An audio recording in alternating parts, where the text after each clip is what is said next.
En dit bring nou vir ons by die feeste wat gehou was in die 7de maand. En in die laaste van hierdie godsdienstjaar van Israel in die 7de maand, die fees was die fees van trompetgeklank, of ook bekend as die basuin, en dan ook die versoeningsfees, die groot versoendag van Levitikus hoofstuk 16, en ook die loofhuttefees, of dan nou ook bekend die insameling of die tabernakel, soos wat mense dit ken. In hierdie maand, die 7de maand, was dan ook genoem Etanim, en later, na die Babyloniese ballingskap, of die gedurende daardie tyd, het dit verander na die naam Tisri. Nou, ons gaan nou vervolgens kyk na hierdie feeste in die 7de maand, so ek wil jou nooi, kom ons gaan kyk na die eerste van hierdie laaste 3 feeste wat gehou was in die 7de maand. Ek lees hier in Levitikus, hoofstuk 23, sê die Here vir ons, dis nou vers 23, 24 en 25 in hierdie 3 verse. Levitikus 23 vanaf vers 23. En die Here het met Moses gespreek en gesê, spreek met die kinders van Israel en sê, in die 7de maand, op die eerste van die maand, moet dit vir julle 'n rustdag wees, 'n gedenkdag deur basuin geklank, 'n heilige vierdag. Geen beroepswerk mag julle doen nie, maar julle moet aan die Here 'n vuuroffer bring. So die Here sê, in die 7de maand, op die eerste van die maand, moet dit vir julle 'n gedenkdag deur basuin geklank wees, 'n heilige vierdag, 'n rustdag. En saam met dit lees ons in Numeri, hoofstuk 10, van vers 1 tot en met vers 10. Verder het die Here met Moses gespreek en gesê, maak vir jou 2 silwer trompette. Dis nou in verband met hierdie fees van trompetgeklank, die basuin, hierdie eerste fees, in die 7de maand. Van dryfwerk moet jy dit maak, hierdie 2 silwer trompette. En hulle moet vir jou dien om die vergadering byeen te roep en om die laars te laat opbreek. As hulle dan daarop blaas, moet die hele vergadering by jou byeenkom, by die ingang van die tent van samekoms. Maar as hulle op een daarvan blaas, moet by jou byeenkom die owerstes, die stamhoofde van Israel. En as julle alarm blaas, moet die laars opbreek wat aan die ooste kant staan. Maar as julle die tweede keer alarm blaas, moet die laars opbreek wat aan die suide kant staan. Alarm moet hulle blaas as hulle moet opbreek. Maar as die vergadering byeen moet kom, moet julle blaas, maar nie alarm maak nie. En die seuns van Aaron, die priesters, moet op die trompette blaas. En die trompette moet vir julle ewige insetting in julle geslagte wees. En as julle in julle land in oorlog kom teen die vyand wat met julle veg, moet julle met die trompette alarm blaas. Dan sal julle aan julle gedink word voor die aangesig van die Here julle God, en julle sal van julle vyande verlos word. Op die dag as julle vrolik is, dis nou wanneer hulle die fees het van die basuin geklank, sowel as op julle feestydde en by die begin van julle maande, moet julle by jul brandoffers en by jul dankoffers op die trompette blaas. Hulle sal julle dien om julle in gedagtenis te bring voor die aangesig van julle God. Ek is die Here, julle God. 'n wonderlike gedeelte in die woord van die Here rondom die fees van die basuingeklank, of dan ook bekend as die trompette. Tussen die fees van die eerstelingsbrode en die fees van die basuingeklank was daar mos nou 'n lang tussenpose, want die eersgenoemde is mos gehou vroeg in die 3de maand, dit was nou daar in die tyd van die Pinksterfees in die 3de maand, en hierdie fees is gevier op die eerste dag van die 7de maand. So tot op hierdie fees is die tye gereken vanaf Paasfees. Dit het mos nou begin met die Pasga, en ons het nou deurgekom deur al die maande, tot en met die 7de maand op Israel se godsdienstkalender. Nou, die Paaslam is mos geslag daar in die eerste maand op die 14de dag van die maand. En die fees van die ongesiede brode het mos die volgende dag begin. En op die dag na die Sabbat van die ongesiede brode van daardie week is die eerstlingsgerf mos voor die aangesig van die Here gebring. Toe het hulle mos 50 dae getel vanaf daardie dag tot op Pinkster. Maar nou word die tyd tussen Pinkster en die fees van die basuingeklank nie getel nie. Hulle het dit nooit getel nie. Want hierdie dag sou in elk geval altyd op die eerste dag van die 7de maand wees. Maar hoe weet ons? Dis die eerste dag van die 7de maand. Want die 14de van die maand kon natuurlik op enige dag geval het, afhangend van hoe die maande geloop het, maar die fees van die basuingeklank is altyd op die eerste dag van die 7de maand gevier. Daar was dus tussen die tyd van hierdie twee feeste, Pinkster en die basuingeklank, 'n onbepaalde tyd wat elke jaar anders was. En jy sien geestelik, sien ons hierin ook iets besonders, want dit spreek daarvan dat daar 'n onbepaalde tyd tussen Pinkster en die wederkoms van Jesus Christus is.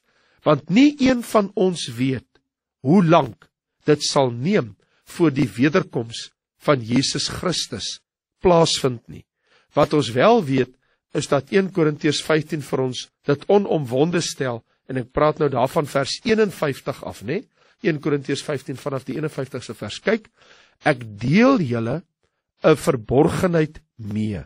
Ons sal wel nie almal ontslaap nie, maar ons sal almal verander word, in 'n oomblik, in 'n oogwink, by die laaste basuin, want die basuin sal weer klink, en die dode sal onverganklik opgewek word, en ons sal verander word, want hierdie verganklike moet met onverganklikheid bekleed word, en hierdie sterflike moet met onsterflikheid bekleed word.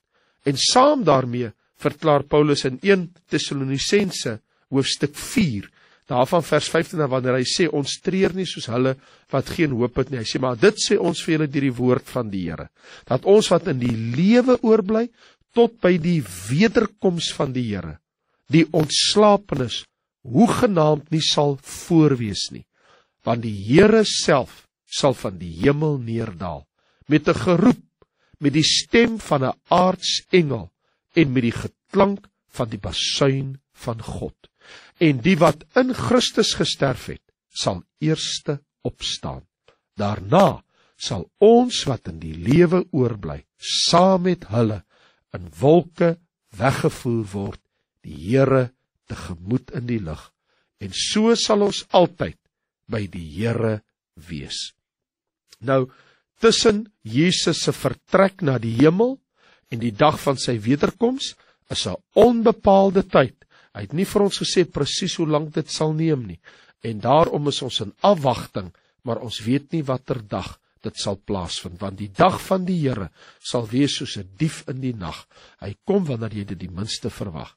Wanneer ons nou kyk na die fees van die trompette of die basuingeklank, dit was ook genoem 'n nuwe maansfees.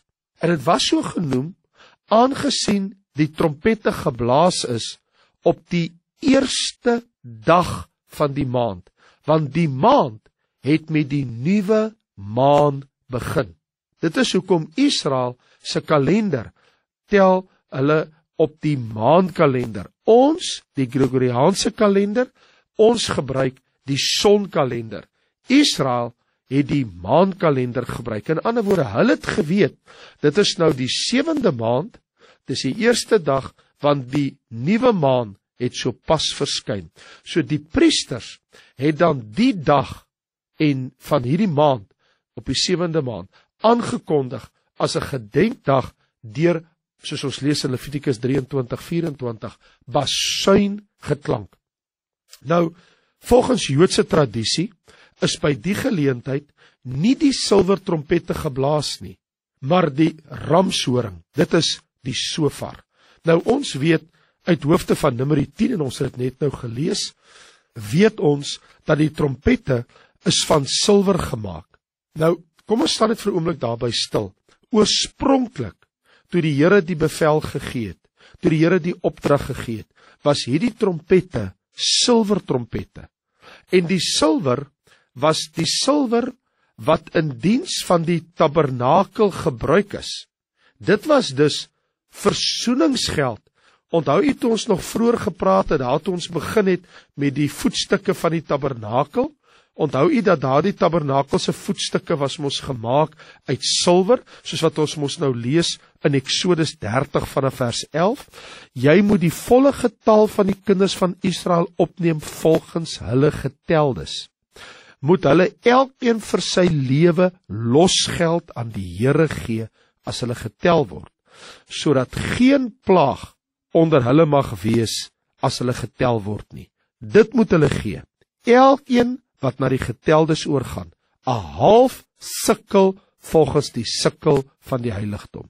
Die sikkel is 20 gera, 'n half sikkel as offergawe aan die Here. Elkeen wat oorgaan na die geteldes van 20 jaar oud en daarbo, moet die offergawe van die Here gee. Die ryke moet nie meer as die arme, moet nie minder as 'n half sikkel bring nie, as hulle die offergawe van die Here gee, om vir julle siele versoening te doen. Neem dan die versoeningsgeld van die kinders van Israel en besteed dit aan die bediening van die tent van samekoms, dat dit die kinders van Israel in gedagtenis kan bring voor die aangesig van die Here, om vir julle siele versoening te doen. Nou, dit was hierdie silwer wat gegee was vir die bou van die tabernakel, wat hulle gebruik het by die voetstukke, en by die kapitele en by baie van die dinge wat gebruik was, selfs vir die omheining. Oralste was silwer, selfs daarna by die voorhof was silwer geweest. Maar wat ons wel weet, is dat die silwer spreek tot ons van versoening. Dit is op grond van versoening, met ander woorde. Dit was 'n verloste volk wat die boodskap gebring het, toe hulle op die trompette geblaas het van die goedheid van die Here, wanneer hulle hierdie fees begin vier het. En dit het hulle geblaas op daai silwer trompette 10 dae voor die groot versoendag aangebreek het, want u moet onthou dat die groot versoendag tussen God en die volk het plaasgevind op die 10de van die maand van die 7de maand. En op die 1ste van die maand het hulle op hierdie silwer trompette wat gemaak was uit die versoeningsgeld uit, wat 'n versoeningsboodskap gedra het hulle geblaas. Nou is dit duidelik, ook uit Numeri 10, dat die trompette eintlik die lewe van die kinders van Israel gereël het.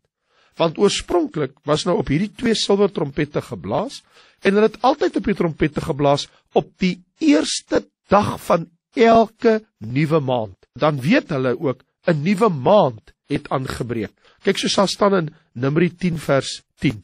Op die dag as julle vrolik is, sowel as op julle feestydde, en by die begin van julle maande, moet julle op die trompette blaas. Dit sal dien om julle in gedagtenis te bring voor die Here. So die blaas op hierdie trompette het gereeld plaasgevind. Die blaas van hierdie trompette was dan juis elke maand om aan te dui dat 'n nuwe maand het begin. Maar op die fees van die basuingeklank, dit wil sê in die 7de maand, dis die enigste keer in die jaar, die enigste dag in die jaar, is daar baie langer en baie harder op die trompette geblaas, eintlik die hele dag lank in die 7de maand. Wat, soos ons eintlik lees in Numeri 29 vers 1, in die 7de maand, op die eerste dag van die maand, moet daar vir julle heilige samekoms wees, geen beroepswerk mag julle doen nie, dit moet vir julle 'n dag van trompetgeklank wees. So hulle sou die heel dag lank op hierdie 2 silwer trompette blaas. Later van tyd is die 2 silwer trompette vervang deur die blaas van die shofar. En dis waar ons nou kom by wat is hierdie shofar. Dit was 'n tipe van 'n trompet wat geblaas is. En hierdie trompet, hierdie shofar was gemaak van 'n ramshoring. Die Hebreëse woord daarvoor, vir die ramshoring, is shofar. Die shofar is geblaas ter gedagtenis van die ram, wat Abraham geoffer het in die plek van sy seun Isak. Onthou u daar in Genesis 22 vers 13, toe Abraham vir Isak moes offer, en net voordat hy die mes opgelig om sy seun te slag op bevel van God, en terwyl hy hom gereed maak, toe roep die Here van die hemel af en sê, Abraham, moet jou seun geen leed aandoen nie. Nou weet ek dat jy my waarlik liefhet, en ek weet dat jou hart by my is. En die Here toon toe aan Abraham, toe hy om hom kyk, en hy sien daar is 'n ram, wat met sy horings in 'n doringtak, in 'n doringbos vasgehak het, en hy gryp die ram, en hy het die ram geoffer in die plek van sy seun. En daarom dan die shofar, die ramshoring. En so van toe af, en dit was nog altyd vir Israel baie belangrik om te praat van die ramshoring, of dan nou die shofar, want ons weet ook dat die trompetters om verskillende redes geblaas. Ek bedoel, as u deur Numeri 10 lees, sal u sien dat hulle het vir baie redes eintlik geblaas. In die geval van Joshua lees ons, toe die verwoesting van die stad Jerigo aangekondig is daar op 7 ramshorings voor die ark van die Here geblaas. En van toe af sou die Hebreëse volk die Here hulle God ook noem, die horing van my heil. Soos ons lees in 1 Samuel 2 vers 1 en in vers 10, in 2 Samuel 22, in Psalm 18, Psalm 75, Psalm 89 en in Psalm 112. Die Here is die horing van my heil, bedoelende dat die Here verlos ons van ons vyande. Die Here veg ons oorlog vir ons, en die Here gaan ons verlos uit die mag van die vyand uit. So daarom sou hulle dus dan op hierdie trompette kon blaas, wetende, wanneer hulle op hierdie trompette blaas, verkondig hulle eintlik die oorwinning van die Here oor die vyande. En dit het eintlik alles maar begin, en veral in die geval van Jerigo, toe hulle die eerste keer die beloofde land ingegaan het, die eerste stad wat hulle in die naam van die Here oorwin het, was dan nou juis Jerigo, en het hulle geblaas op hierdie trompette. En is die Here dan die horing van ons verlossing? Daarom sal jy dan nou ook sien, dat in die Nuwe Testament word hierdie beeld van die ramshoring of die shofar, word deurgedra, dwarsdeur, tot in selfs Lukas 1, vers 68 tot 71, want daar lees ons, geloof sy die Here, die God van Israel, omdat hy sy volk besoek het, en vir hulle verlossing teweeggebring het, en 'n horing van heil. Luister wat staan daar in die woord. 'n horing van heil vir ons opgerig het in die huis van Dawid.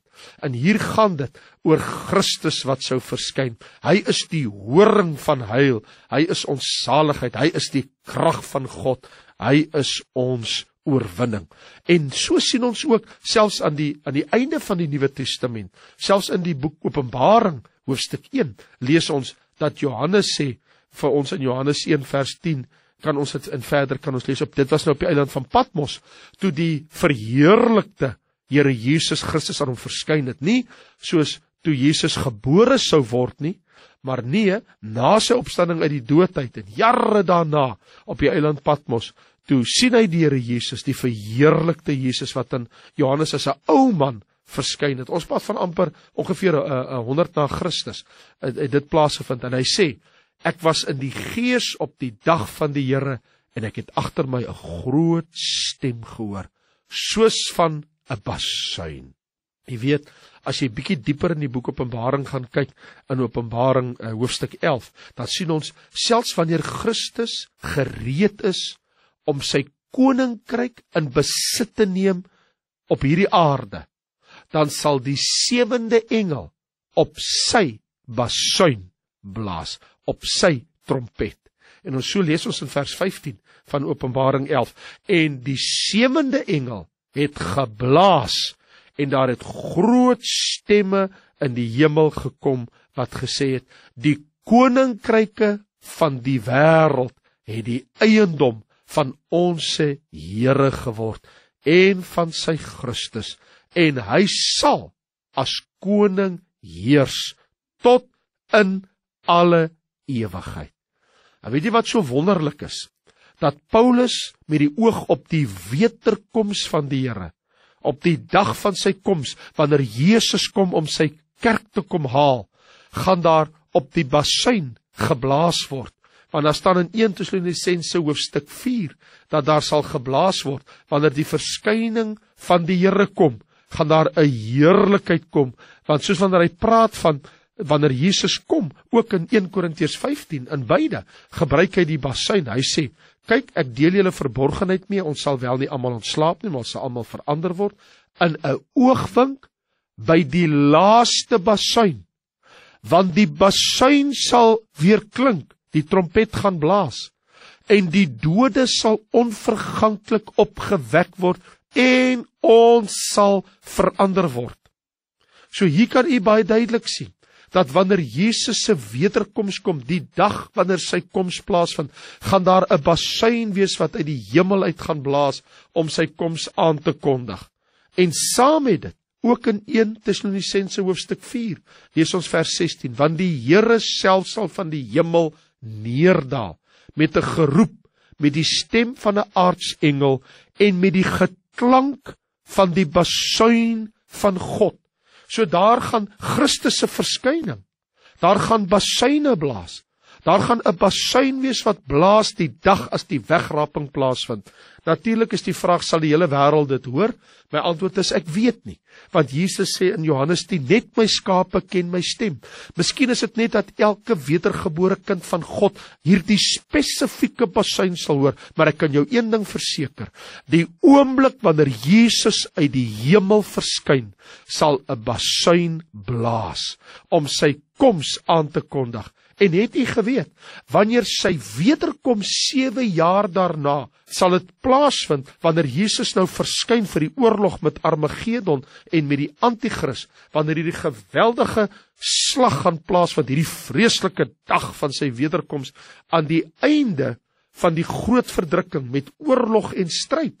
Lees ons in Sefanja, hoofstuk 1, vers 14 tot 18, naby is die groot dag van die Here, naby en baie haastig, hoor die dag van die Here, bitterlik skreeu die hel daar, die dag is 'n dag van grimmigheid, 'n dag van benoudheid en angs, 'n dag van woestheid en verwoesting, 'n dag van duisternis en donkerheid, 'n dag van wolke en wolkenag, 'n dag van basuingeklank en krygsgeskreeu en teen die versterkte stede en teen die hoë hoekvestings. En ek sal die mense in benoudheid bring. Hulle sal rondloop soos blindes, omdat hulle teen die Here gesondig het, en hulle bloed sal vergiet word soos die stof, en hulle ingewande soos drek. Hulle silwer of hulle goud sal nie in staat wees om hulle op die dag van die grimmigheid van die Here te red nie.